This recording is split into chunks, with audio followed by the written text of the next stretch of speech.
오늘 설교는 재판관계입니다. 재판관계 13장 8절로부터 14절까지입니다. 다 찾으신 줄 알고 제가 받들어 읽겠습니다. 그때 마노아가 주께 간구하여 말하기를 오 나의 주여 주께서 보내신 하나님의 사람이 우리에게 다시 와서 태어날 아이에게 우리가 어떻게 해야 할지를 우리에게 가르치게 하옵소서 하니 하나님께서 마노아의 음성에 경청하시더라.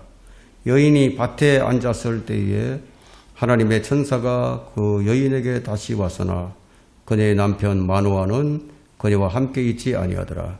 여인이 서둘러 달려가 자기의 남편에게 이르러 말하기를 보소서 일전에 내게 왔던 그 사람이 내게 나타났나이다 하니 마노아가 일어나 그의 아내를 따라가서 그 사람에게 이르러 말하기를 당신이 여인에게 말씀하신 그분이니까 하니 그가 말씀하시기를 아니라 하시더라. 마노아가 말하기를 이제 당신의 말씀대로 되리이다. 우리가 어떻게 그 아이를 규제해야 하리이까? 우리가 그에게 어떻게 행하오리까? 하니 주의 천사가 마노아에게 말씀하시기를 내가 그녀에게 말한 모든 것들을 주의하라. 그녀는 포도에서 나는 어떤 것도 먹지 말며 포도주나 독주를 마시지 말며 어떤 불결한 것도 먹지 말고 내가 그녀에게 명한 모든 것을 지킬지니라 하시니라. 이 마노아의 아내 삼손의 어머니 이 여인에게도 나시린처럼 포도주나 독주를 마시지 말라고 이제 명령하는 것을 볼 수가 있죠. 오늘 이 설교 제목이 하나님의 특별한 사람 나시린 교육, 나시린 교육법이 뭔지 우리가 한번 살펴보도록 하겠습니다. 자, 5월은 이제 가정의 달입니다. 이제 5월이 되면 늘 이 교회 강단에서 나오는 설교는 뭐냐, 이제 아이들의 교육 어떻게 할 것인가, 이런 설교가 나오기 마련이죠. 너무 자주 듣고 너무 많이 들어서 아이들을 어떻게 양육하는지 우리가 이론적으로는 다 알아요. 이론적으로는. 그러나 그 이론적인 것을 실행하지 못하는 이 부분이 이제 문제가 되겠죠. 본문의 배경은 삼손의 아버지 이제 마노아가 아들 삼손을 어떻게 훈육해야 할 것인가, 그것을 묻는 배경입니다. 삼손은 누구입니까? 삼손은 이제 나시린이죠. 나시린. 주의 천사의 특별한 지침까지 받은 후라 아이를 양육하는 문제에 대한 두려움이 있지 않았을까요? 그리고 저는 그렇게 생각을 해봅니다. 3절과 4절을 보게 되면 3절과 4절을 한번 보세요. 주의 천사가 그 여인에게 나타나 그녀에게 말씀하시기를 보라. 네가 임신하지 못하여 아이를 낳지 못하였으나 이제 네가 잉태하여 한 아들을 낳으리라. 그러므로 내가 네게 청하노니 이제 조심하여 포도주나 독주를 마시지 말고 어떤 불결한 것도 먹지 말라. 자, 이 구절을 읽을 때 아마 여러분의 머리에 스치고 지나가는 어떤 기억이 있을 겁니다. 뭔가를 먹지 말라. 뭔가를 먹지 말라고 그랬어요. 에덴 동산이죠. 에덴 동산에서 금지된 열매에 대한 경고가 여러분이 생각이 날 겁니다. 포도주는 피에 대한 예표예요. 피. 예수 그리스도의 피를 상징하는 것이 이 포도주였어요.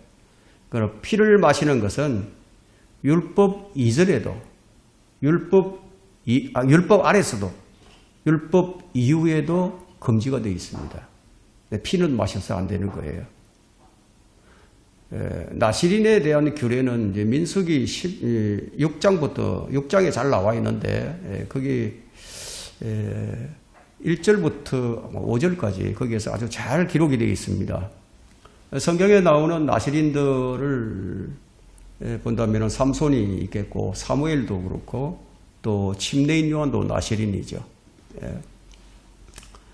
자, 우리는 이제 오늘 이게 나시린의 교육법에 관해서 살펴볼 것인데요. 이 설교를 통해서 우리는 하나님께 드리는 헌신이 무엇인지 아마 그것이 새롭게 이제 보이게 될 겁니다. 나시린이란 무엇입니까? 나시린. 히브리어로 나지르라는 뜻인데, 나지르인데, 나지르. 구별되다. 헌신된 자다. 뭐 이런 뜻이 있습니다.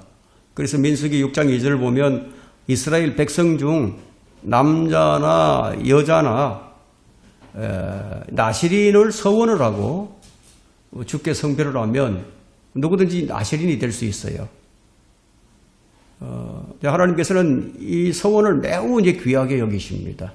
자기가 서원하는 거예요. 이 삼손이나 사무엘이나 침례인 요한처럼 태어나는 게 아니고 그렇게 나시린이 되는 것이 아니고 자기가 서원하는 거예요.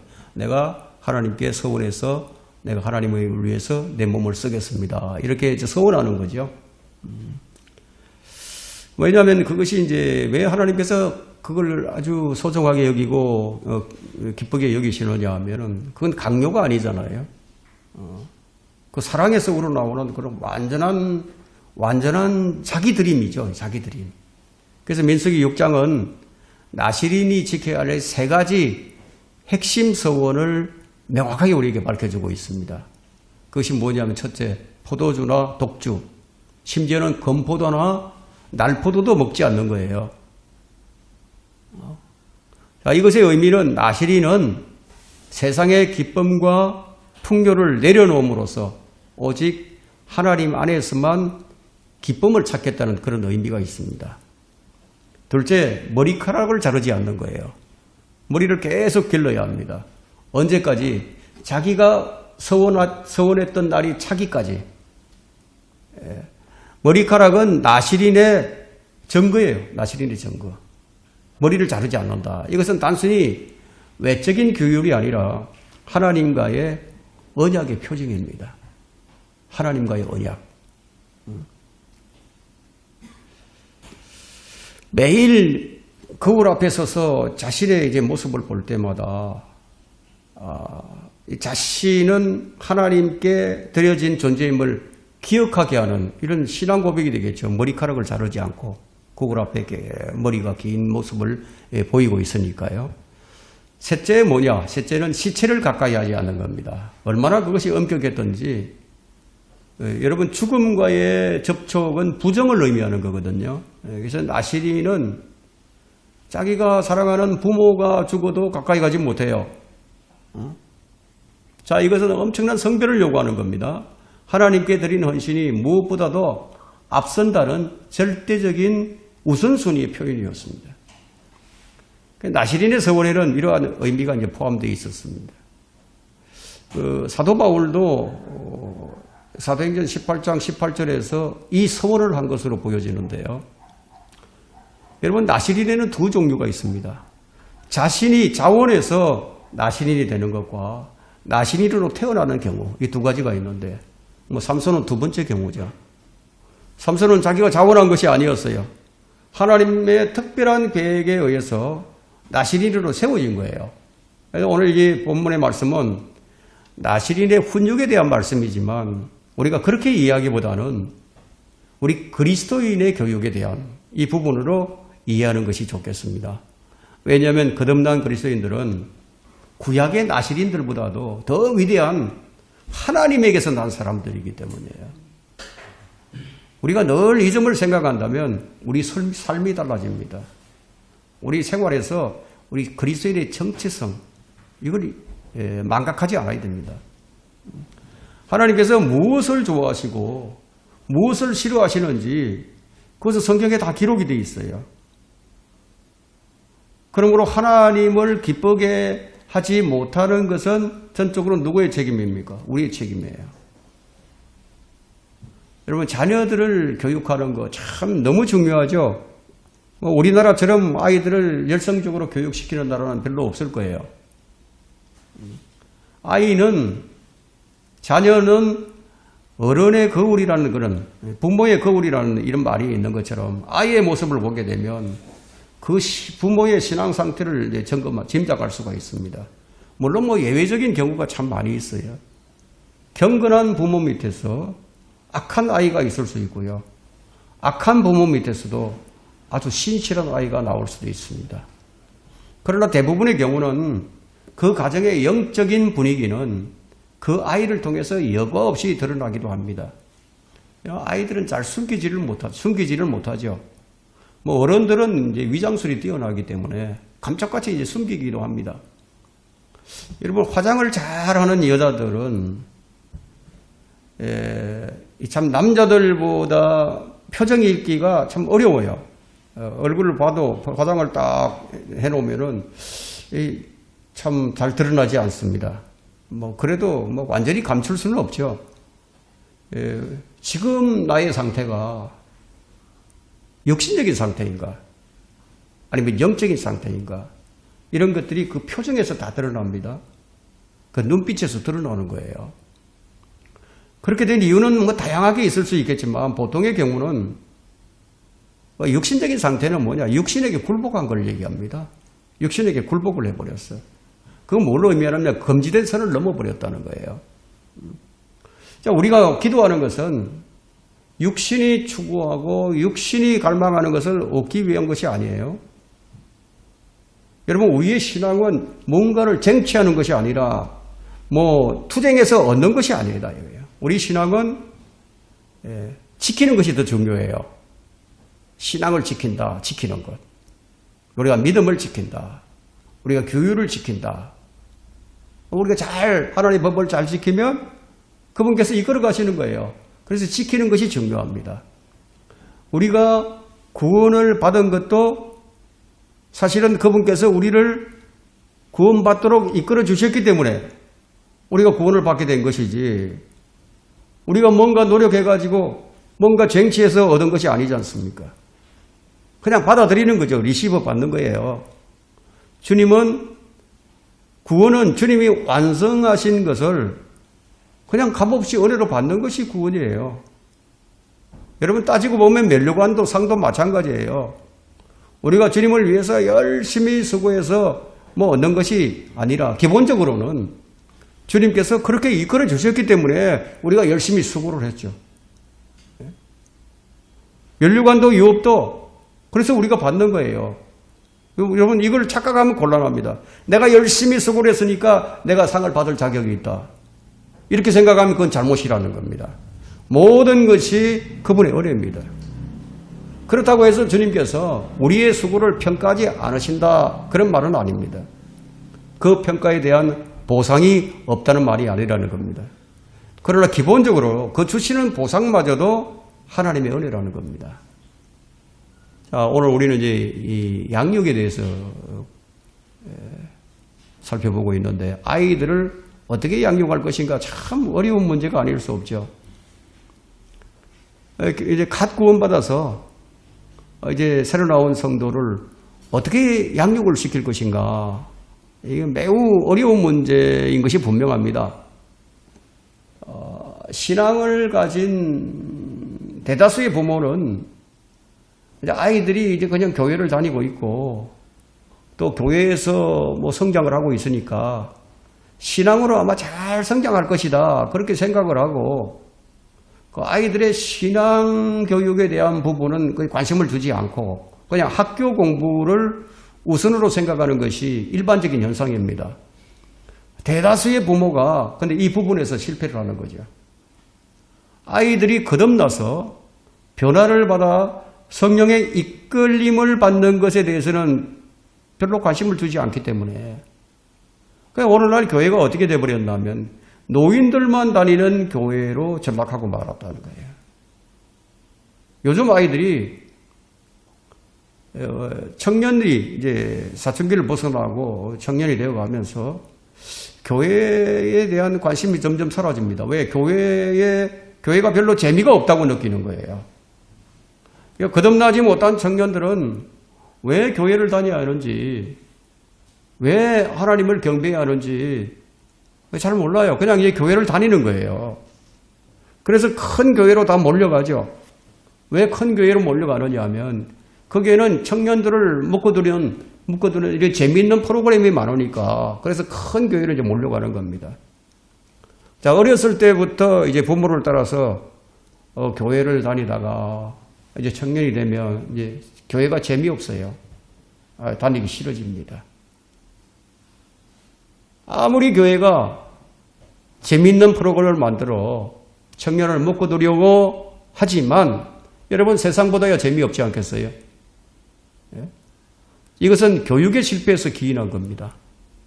한국 교회는 여러분 이 점에 있어서 회개를 해야 합니다.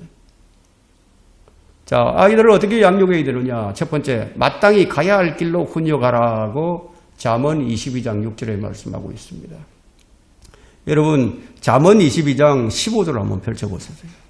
잠언 22장 15절.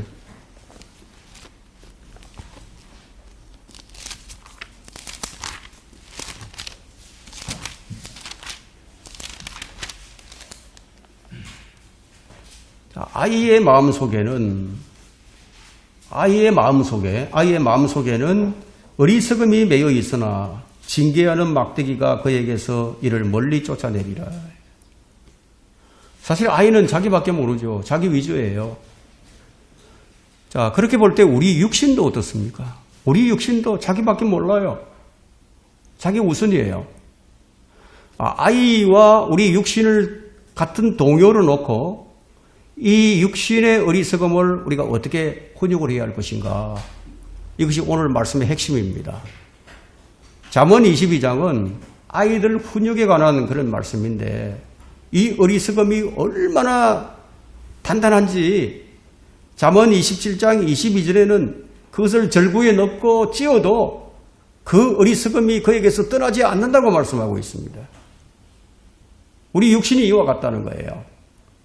우리 육신의 어리석음은 절구에 넣고 찧어도 이게 안 깨져요. 그거 어떻게 해야 됩니까? 그래서 우리 육신은 죽어야 하는 거예요. 사람 잘 변하지 않는다는 겁니다. 여러분, 사람이 죽을 때까지 잘 안 변해요. 계속 자기 생각을 붙들고 살죠. 구원받은 이후에도 여전히 잘 안 변해요. 절구에 넣고 찧어도 잘 변하지 않는 이것을 우리가 어떻게 깨뜨려야 하는가? 신약 성경은 그 해답을 우리에게 줍니다. 너희가 육신을 따라 살면 죽을 것이나 성령을 통하여 몸의 행실을 죽이면 살리라. 로마서 8장 13절에 기록이 되어 있죠. 이 방법, 성령을 통하지 않으면 깨어지지 않는 것이 바로 우리 육신이다. 그래서 여전히 고집을 부리고 있고 자기 생각을 붙들고 있죠.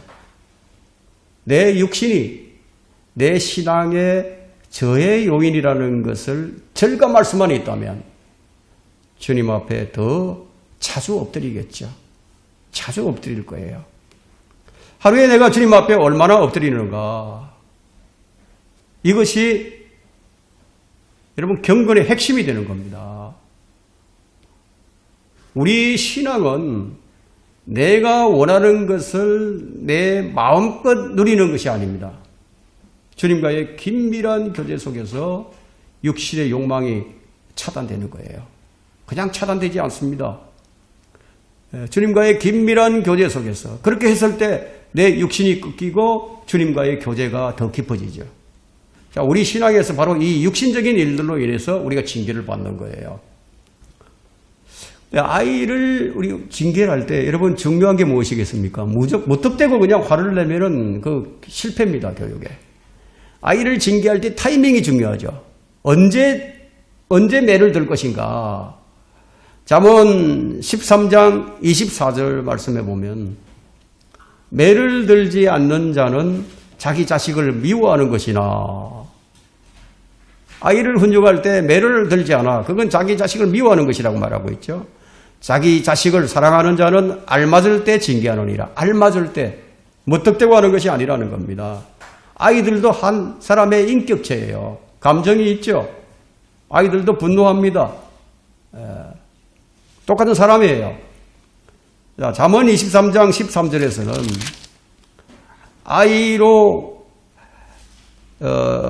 아이로부터 징계를 거두지 말라. 네가 그를 매질할지라도 그가 죽지 아니하리라. 바로 우리 육신에는 바로 이런 징계가 필요한 겁니다. 우리 육신의 욕망은 평소에는 그냥 가만 이제 잠잠하다가 그 어떤 때가 되면은 그냥 확 폭발하는 경우가 있어요. 여러분 아주 점잖은 사람들도 자 술이 한두 잔 들어가면 그때부터 좀 이제 엉뚱한 짓을 하기 시작하죠. 사회 규범이나 사회 교육이나 종교 때문에 어떤 면에서 육신의 욕망이 조금 억제되고 있는 것이 사실이에요. 그렇지만 그 육신의 욕망은 잠재되어 있는 거예요. 근데 멍석을 딱 깔아놓으면 그게 춤을 추는 거죠. 그 일이 바로 우리 육신의 일들입니다. 육신의 일들이 무엇인지에 대한 정의가 갈라디아서 5장 19절부터 21절에 잘 나타나 있습니다. 육신의 일이 무엇일까요? 그 육신의 일이 분명하게 나타난다고 성경은 말씀합니다. 여러분 갈라디아서 5장 19절부터 한번 가보겠습니다. 갈라디아서 5장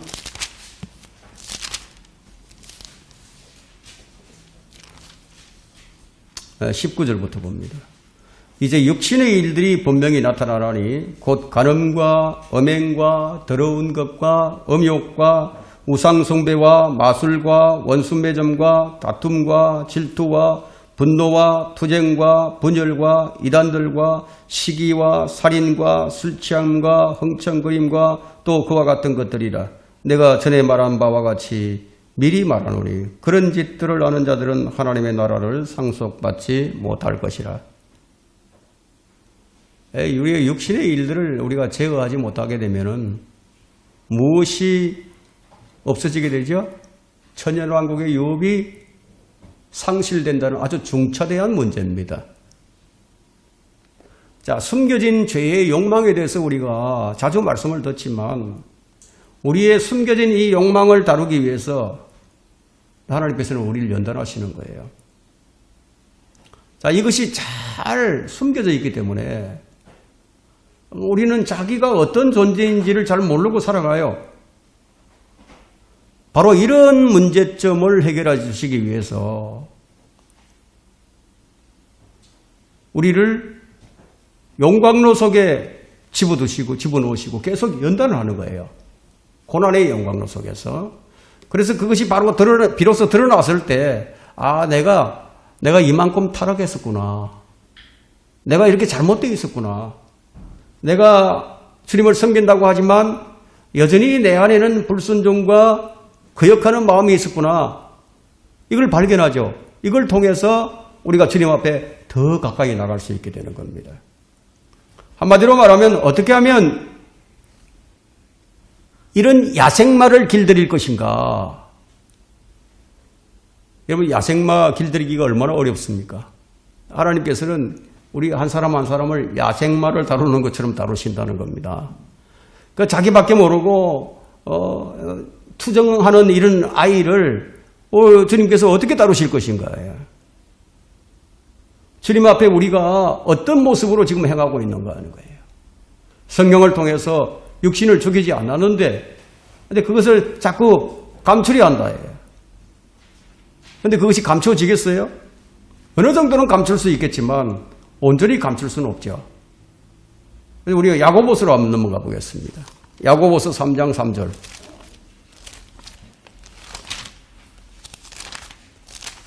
야고보서 3장 3절에 보면요.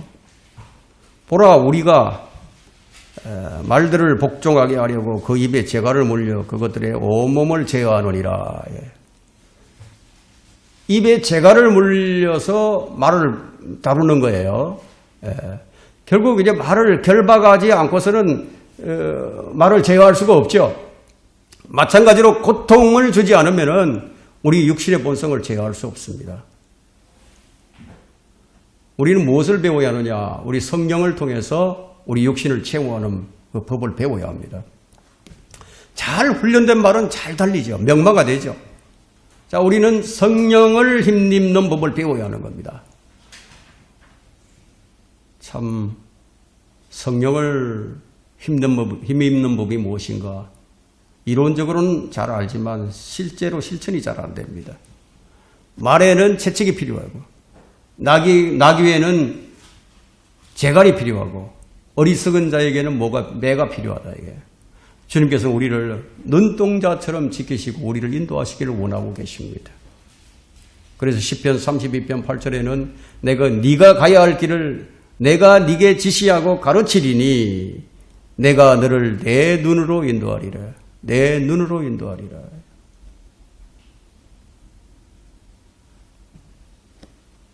여러분, 곡식을 밟아서 뜨는 소가 먹는 것에만 집중을 하고 있으면 그 일이 되겠어요?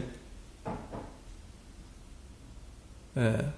그래서 곡식 뜨는 이 소의 입에 뭘 씌우죠? 망을 씌우는 거예요. 예. 그렇게 해서 길을 들이는 거예요. 일을 시키는 거예요. 사실 우리도 그와 같아요. 하나님께서 우리를 그처럼 다루시는 거예요. 사람의 혀에서 불평이 나오고 사람의 마음에서 썸뿌리가 나오고 쓸데없는 말이 입을 통해서 나와요. 어떤 때는 주님께서 그냥 내버려 두시기도 하시지만 어떤 때는 틀어막기도 하신다는 거예요. 사람의 감정이 격분을 하게 되면 그냥 여과 없이 그냥 막 속에 있는 말을 그냥 쏟아내죠. 그러니까 말에 실수가 없는 사람은 온전한 사람이라고 얘기합니다. 말에 실수가 없는 사람은 온몸을 제어할 수 있다고 야고보서 3장 3절에서 말씀합니다. 하나님께서는 계속 우리를 짐승에 비유해서 말씀하시는 거예요.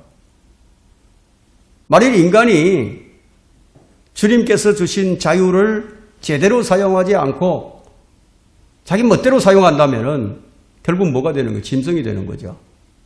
짐승 같은 사람이 되는 겁니다. 그래서 자기 육신을 어떻게 제어하느냐?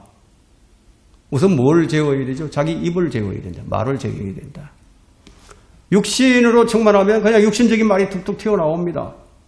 대신에 성령으로 충만하게 되면 영적인 말이 튀어나오죠. 성령 충만하게 되면 뭘 하게 됩니까? 주님을 나타내게 돼요. 주님을 자랑하고 복음을 전하게 되고 의뢰를 끼치는 말을 하죠. 내 입에서 어떤 육신적인 말이 튀어나온다면 지금 뭐가 풀려 있는 거죠? 고삐가 풀려 있는 거죠. 그럼 고삐를 져야 되겠죠. 사람들은 스트레스를 많이 받는데 생활하면서 그 육신적인 사람은 자기 말을 많이 해가지고 이 스트레스를 풀려고 하는 사람들도 있습니다. 말이 많다 보니까 비난하고 판단하고 결국 이게 어디까지 가느냐 하면 하나님에 대한 불평과 불신까지 가버린다. 자기도 모르게 그렇게 돼가는 거예요. 이것 때문에 우리가 경배에 실패하고 실패자가 되는 거예요. 참된 경배는 육신의 썸뿌리들이 다 제거되고 난 다음에야 주님과의 교제가 회복이 되고요. 성도들과의 교제가 됩니다. 그런 좋은 상태에서도 그러나 한순간에 그것이 육신적으로 바뀌기도 합니다. 그 내 안에 숨겨져 있던 육신의 소욕은 언제든지 튀어나올 수 있다는 거예요. 그래서 우리는 무엇이 필요한가 하면 주님께서 나를 주관하실 수 있도록 주님께 내 자신을 내어드리는 훈련이 필요한 거예요. 이게 필요합니다. 내 자신을 주님께 내어드리는 것. 주님께서 쓰실 수 있도록. 여러분 야고보서 펼쳐져 있죠. 야고보서 3장 4절을 보세요. 또한 배들을 보라. 그렇게 크고 거친 바람에 밀려가도 지극히 작은 키로 키잡이가 원하는 곳 어디로든지 돌려지느니라. 짐승을 조련할 때 먹이로 조련을 하죠. 먹이로. 먹을 것을 가지고 하나님께서도 우리를 다루실 때 때로는 먹이 사슬로 조련하시기도 하십니다.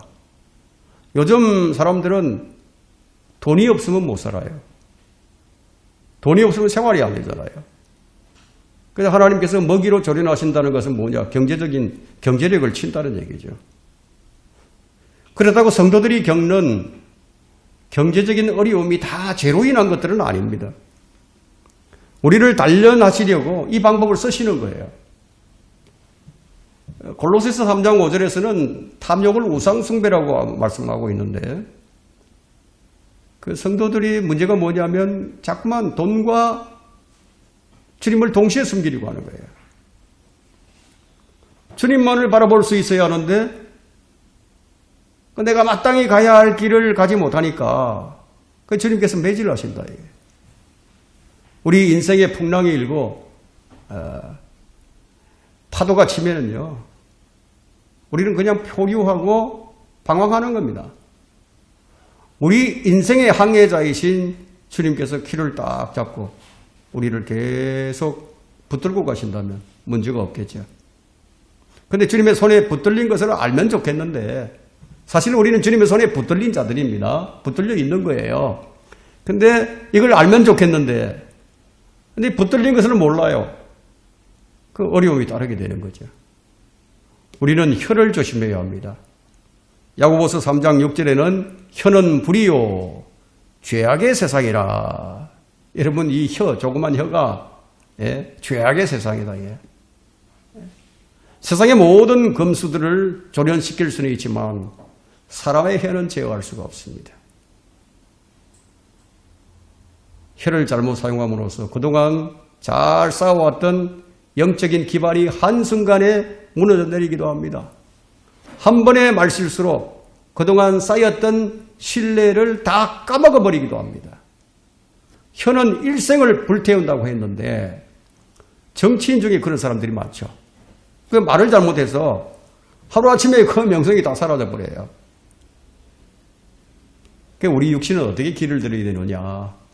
야생마를 길들이는 카우보이처럼 그렇게 길을 들여야 한다는 거예요. 육신을 제어해야 된다. 그것이 바로 영적 싸움의 본질입니다.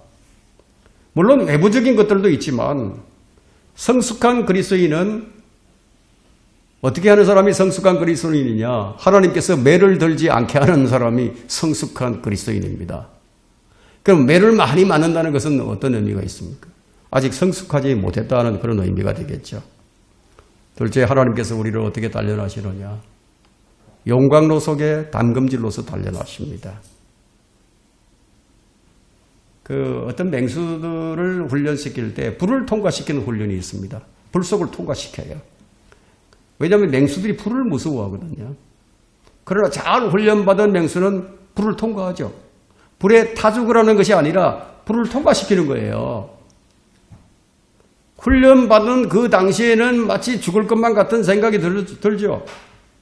성경은 그런 시련이 오더라도 이상하게 여기지 말라고 말씀합니다. 그래서 우리가 올바른 신앙관을 가지고 올바른 믿음으로 살아간다는 것이 얼마나 어려운 것인지 이런 말씀을 통해서 우리가 아는 겁니다. 이상하게 여기지 말라. 그런 일이 오더라도. 왜냐하면 그것이 우리를 사랑하기 때문에 하나님께서 내리시는 것이기 때문에 우리로 하여금 큰 기쁨에 참여시키기 위함이라고 베드로전서 4장 12절부터 13절에 기록하고 있습니다. 여러분 가까운 데 있으니까 그 다음에 넘어가서 베드로전서 4장으로 한번 가보겠습니다. 4장 12절 13절에 사랑하는 자들아 너희를 연단시키려는 불같은 시련에 관하여 너희에게 어떤 이상한 일이 일어나는 것처럼 이상하게 여기지 말고 도리어 너희가 그리스도의 고난에 참여하는 자들이 되는 것이니 즐거워하라. 이는 그의 영광이 나타나실 때 너희도 큰 기쁨으로 즐거워하게 하려 함이니라. 하지만 이런 시련은 너무 고통스럽죠. 고통스러운 것은 사실이에요. 그런데 신약의 약속은 현세에서는 고난이에요. 고통이에요. 그럼 내세에서는 영광입니다. 이 베드로전서를 여러 번 읽고 여러분 한번 묵상을 해보세요. 그러면 지금은 우리가 영광을 받을 때가 아니라는 사실을 알게 됩니다. 지금은 고난이고 십자가이고 주님과 함께 고난에 동참해야 하는 때이고 잠시 슬퍼해야만 하는 때입니다. 영원한 기쁨과 영광을 위해서 그렇게 해야 한다는 거예요. 그리스도의 고난에 참여하는 것은 우리가 통과해야 하는 과정이에요. 그걸 통과해야 된다, 반드시. 여러분, 그러나 무엇이든지 시작이 있으면 끝이 있기 마련이죠. 고난이 시작이 있으면 그 고난도 끝이 있는 거예요. 그리스도인이 받는 받는 고난은 목적이 있는 거예요. 여러분, 이런 고난과 시련과 역경을 믿음이 없이 어떻게 이걸 견뎌내겠습니까? 주어질 영광이 없다면 우리가 어떻게 이걸 견뎌내겠습니까?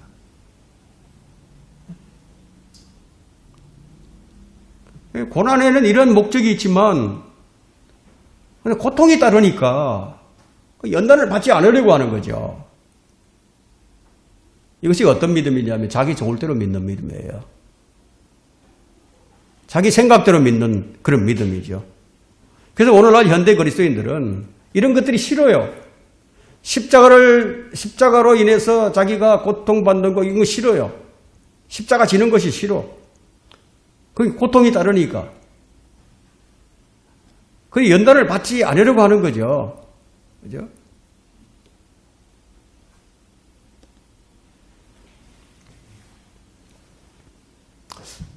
여러분, 그래서 사람들이 다 자기들 믿고 싶은 대로 믿는 거예요. 그 믿음이 천태만상입니다. 얼마나 종류가 많은지. 지금은 우리가 고난의 터널을 통과하는 중입니다. 시작이 있으면 끝이 있듯이 고난에도 끝이 있어요. 고난 중에 있는 사람들은 어떻게 했느냐? 염려하지 말라 합니다. 염려하지 말고 근심하지 말아야 한다. 왜? 곧 꽃이 오니까. 주님이 주시는 시험과 고난은 입구가 있고 출구가 있기 마련입니다. 피할 길이 있다는 거예요. 탈출구가 없는 건축물은 없죠. 어떤 건물이든지 탈출구가 있습니다. 비상구가 있죠. 우리의 고난을 디자인하시는 주님께서도 마찬가지입니다. 사람이 감당할 수 있는 이상으로 시험을 주시는 분이 아니라고 고린도전서 10장 13절에 기록하고 있죠. 피할 길도 주신다는 거예요.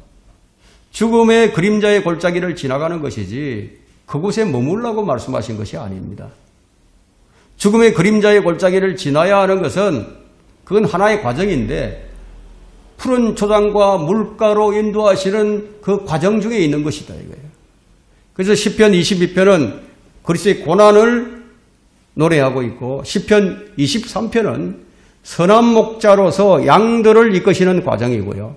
시편 24편은 왕의 영광을 노래하고 있습니다. 그래서 십자가는 그리스도의 고난이고 그리스도인은 이 고난에 참여해 있는 거예요. 왜 우리가 고난 가운데 있어야 합니까? 그 가운데서 주님을 철저히 신뢰하고 주님을 바라고 또 믿음으로 걷도록 하기 위함이다 이거예요. 우리를 위해서 주시는 것이다 이거예요. 시편 22편에 나오는 이 노래는 다 성취가 됐습니다. 문자적으로. 지금 우리는 어느 위치에 머무르고 있는 시편 23편 과정에 있는 겁니다.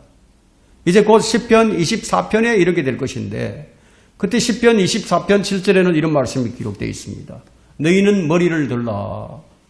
너희 영원한 문들아 너희는 들어 올려질지니라. 그리하면 영광의 왕께서 들어오시리라. 이 영광의 왕이 누구이십니까? 재림하시는 주님이죠. 만왕의 왕, 만주의 주.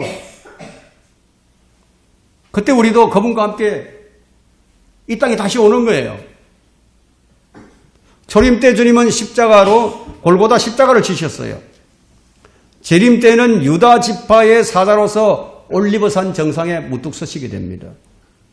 그 중간 그 사이에 있는 교회를 의미하는 이 골짜기에는 죽음의 골짜기라고 부르고 있는데 그 주님께서 그 가운데서도 친히 마련하시는 식탁이 있습니다.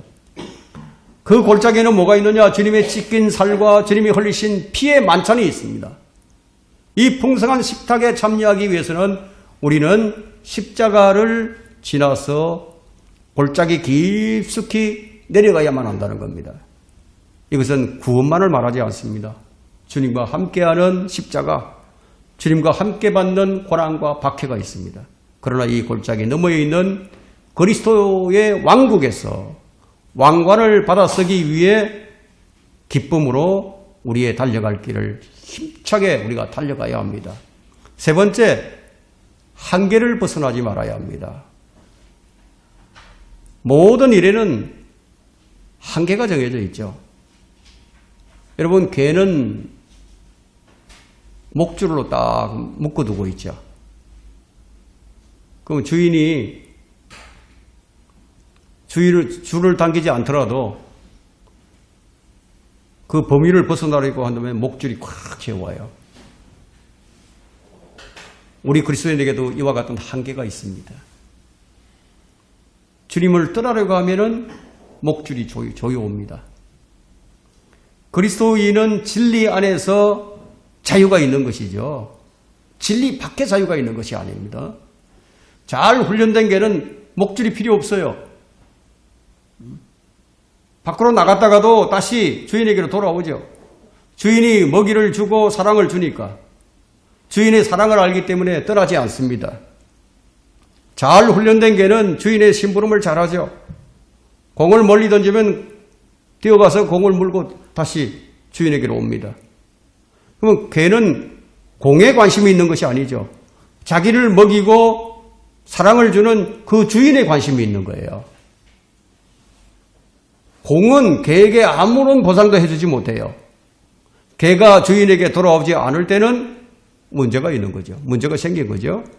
주인보다 더 사랑하는 것이 생겼기 때문에 안 돌아오는 겁니다. 옆집이 개와 눈이 맞았거나 무엇인가의 유혹을 당한 거예요. 그리스도인은 하나님의 보호하심을 위해서 제한된 한계가 있다. 여러분, 개가 줄을 끊고 뛰쳐나가게 되면 어떤 일이 일어납니까? 개장수에 잡혀가거나 아니면 차에 치여서 죽게 되죠. 하나님께서 한계를 정하신 이유는 뭐냐? 그것을 여러분 사도행전 17장에서 기록하고 있는데 모든 사람에게 우리가 사는 거주하는 그 경계를 정해 놓으셨어요. 그것이 주를 찾기 위함이라고 사도행전 17장 26절과 27절에 기록하고 있는데요. 거기에 보면 또 하나님께서 인류의 모든 족속을 한 피로 만드시어 온 지면에 살게 하시고 미리 계획하신 시기와 그들이 거주하는 경계를 정하셨으니 이는 주를 찾게 하려 함이라. 이는 주를 찾게 하려 함이라. 사람들이 하나님을 감지하려 하면 만나리니 그분은 우리 각 사람에게서 멀리 떨어져 계시지 아니하시느니라. 어떤 사람이라도 무인도에 살고 있는 사람이라도 주를 찾기를 원한다면 하나님께서 만나주시는 거예요. 문제는 무엇이죠? 원함이 없다. 원함이. 내게 원함이 없는 것이 문제예요. 그것이 가장 큰 원인입니다. 그런데 인간은 계속해서 경계를 벗어나려고 하죠. 여러분, 지금 이 시대는 어떤 시대입니까? 우주 시대라고 얘기하죠. 로켓을 쏘아 올려요. 뭘 정복하려고 하죠? 이 지구만 가지고 안 된다. 우주를 정복하려고 하죠. 계속 정복을 하려고 합니다. 화성에도 쏘아보내고 그 육신의 욕망을 이루고 자아를 충족하려고 하나님께 굴복하지 않아요. 하나님께서 인간의 한계를 두신 것은 무엇을 우리에게 알게 하신 것이냐? 잃어버린 낙원으로 되돌아와야 한다는 것을 알리기 위함입니다. 이 한계가 어떻게 시작이 되었습니까? 아담의 타락으로 인해서 생명나무의 한계가 정해졌습니다. 원래는 경계가 없었어요. 왜냐하면 생명나무의 과실을 먹고 죄인으로서 영원히 살지 못하도록 하기 위해서 경계를 정하신 거예요. 그 이후로 이 땅에서는 생명나무로 가는 길이 다 막혀 있었습니다. 그래서 하나님께서 딱 한 길만 열어두셨죠. 그 한 길이 뭐냐? 하늘에서 내려주시는 구명줄이에요. 하늘에서 내려오는 구명줄인데 그 구명줄이 누구냐? 바로 우리 주 예수 그리스도시라는 겁니다. 그래서 나는 길이요 진리요 생명이라. 생명이신 주님이 구명줄이에요. 하나님께서는 인간이 살 수 없는 한계를 정해두셨어요. 우리 그리스도인들에게 한계를 정해주셨다는 겁니다. 그 한계가 바로 뭐냐? 우리 주님뿐만입니다. 주님 아니에요. 그리스도 안. 그냥 줄을 끊고 뛰쳐나가면 어떻게? 그때는 매질이 오겠죠. 징계가 있을 수밖에 없다는 겁니다. 그러면 교회 안에서의 성도의 교제는요, 기쁨이고 자유가 있지만 제멋대로 한다면은 그러면 교회가 징계를 할 수밖에 없게 되죠. 한계는 주님께서 주신 우리에게 복이에요. 우리의 복이라고. 징계가요.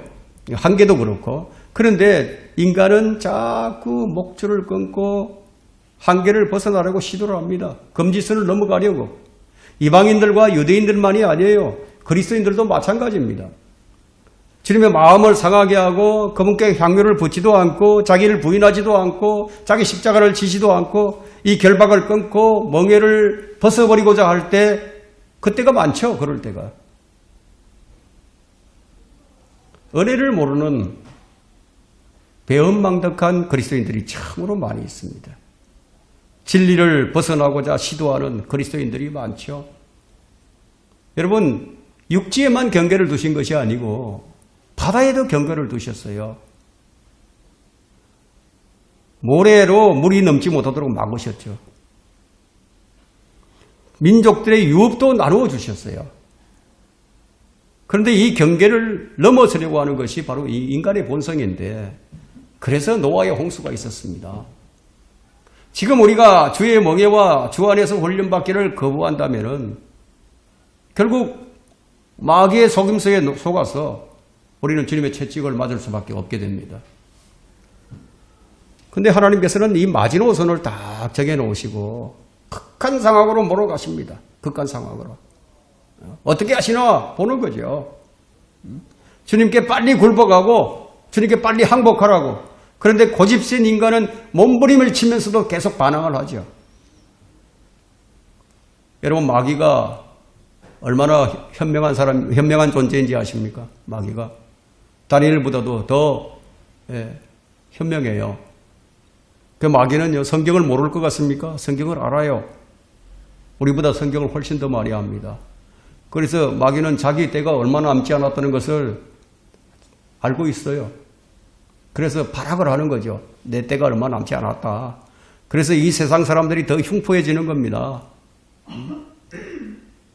앞으로 마귀는 이 세상을 흉포하게 만들 것인데 아주 그걸 흉포가 극대화시킬 거예요. 왜 이렇게 세상이 악해만 가는가? 바로 마귀가 지배하고 조종하고 있기 때문입니다. 지금 우리는 우리의 혼은 구원을 받았고 우리의 영은 거듭났고 비록 우리가 고난과 역경을 견디며 이 세상을 살아가고 있지만 이제 곧 우리 몸의 구속이 있습니다. 우리 몸의 구원이 도래할 할 것이다. 그때가 바로 우리 휴거죠. 예레미야 애가 3장 26절과 27절에는 이렇게 권면을 합니다. 사람이 주의 구원을 바라고 조용히 기다리는 것이 좋은 것이라. 사람이 자기의 젊었을 때에 멍에를 메는 것은 좋은 것이라. 무엇이 좋은 것인가를 말해주고 있는데 주를 기다리는 것이 좋은 것이다. 주의 멍에를 메는 것이 좋은 것이라고 이렇게 말하고 있죠. 그래서 우리 주님께서는 마태복음 11장 29절에서 나는 마음이 온유하고 겸손하니 내 멍에를 메고 나에게서 배우라고 말씀하십니다. 이는 내 멍에는 쉽고 내 짐은 가볍기 때문이라. 여러분, 이 말씀을 인정하지 않아서 멍에를 안 메리고 하는 것일까요? 이 말씀을 믿을 수가 없어서 멍에를 메기가 두려운 것일까요?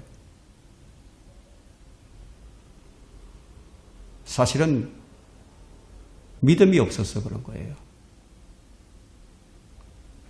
우리 믿음이란 무엇입니까? 주님 다시 오신다. 성경에 기록되어 있으면 그것을 그 사실 그대로 믿는 것이 믿음이죠. 내 멍에는 쉽고 내 짐은 가볍다. 주님 이렇게 말씀하셨으면 그걸 사실 그대로 믿는 것이 믿음이죠. 내 생각이 어떻든지 간에, 내 느낌이 어떻든지 간에, 내 감정이 어떻든지 간에 그건 상관이 없어요. 그냥 그걸 믿는 것이 믿음이에요.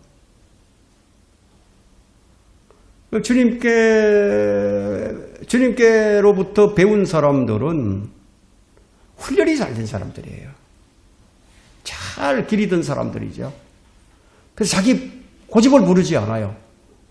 자기 고집을 절대 부리지 않죠.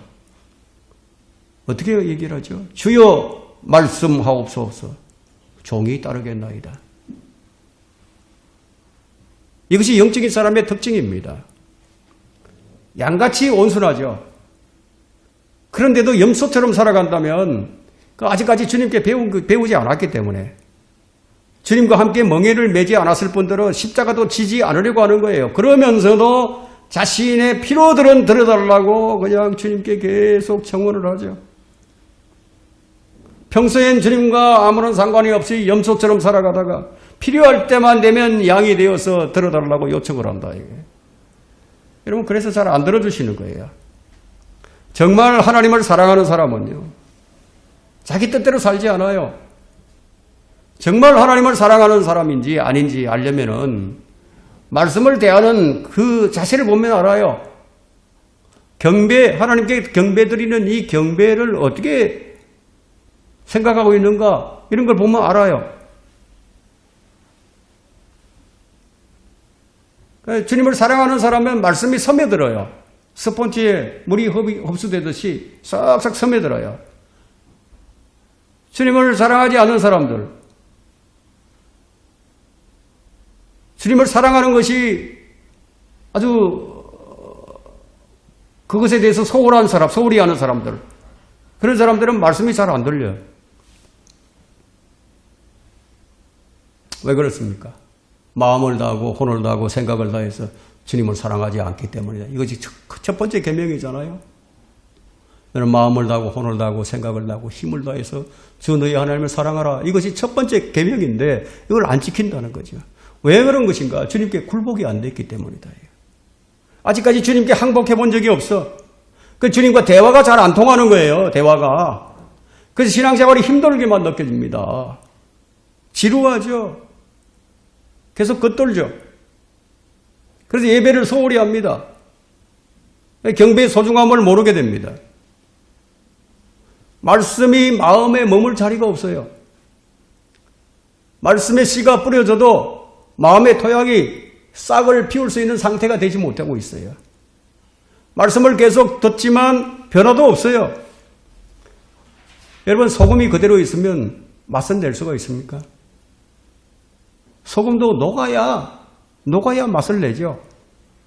그리스도인은 온순한 양이 되어야지 계속 고집을 부리면 어떻게 끊길 수밖에 없는 거죠. 구약의 율법에서는 고집이 세고 반항하는 이들을 어떻게 다루셨는지 아십니까? 정말 무서운 말씀인데요. 신명기 21장으로 한번 가보겠습니다. 신명기 21장 18절.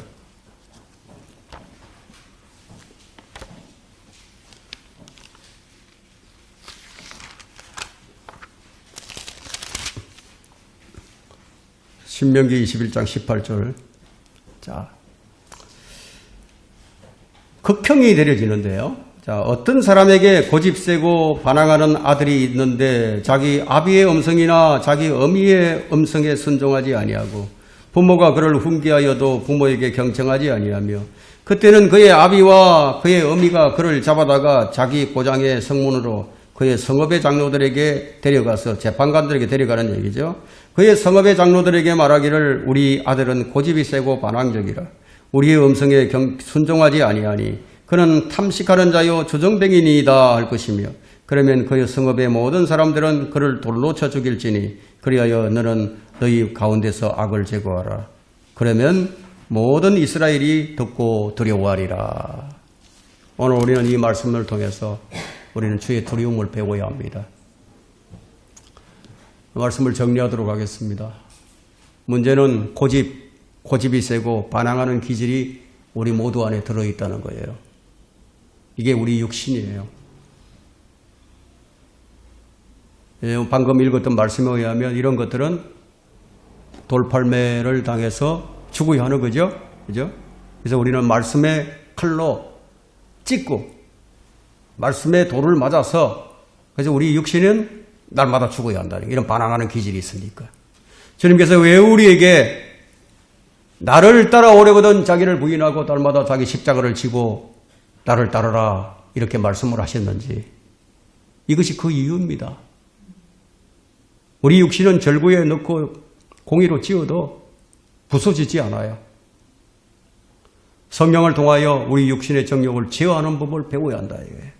이것은 기도와 말씀에 순종하는 것 외에 다른 방법이 없어요. 두 손 들고 주님께 나와 엎드려야 된다. 그럴 때 우리 안에 고집스럽고 반항하는 기질을 주님께서는 어떻게 돌 같은 마음을 살 같은 마음으로 바꿔주시는 거예요. 그 돌 같은 마음을 벗겨내고 살 같은 마음이 될 때 독특한 보물로서 빛을 발하게 되는 겁니다. 주님께서 우리를 이끌어 가시기를 원하는데 문제는 우리가 따라가지 않으려고 하는 것, 우리가 원치 않는 것, 이것이 바로 우리의 육신이라는 사실을 알고 주님 앞에 철저히 굴복하고 두려움 가운데 떨며 두려움으로 엎드려서 주님께서 기뻐하시는 의의 종으로서 살아가는 성도들 모두가 되시기를 간절히 기원합니다.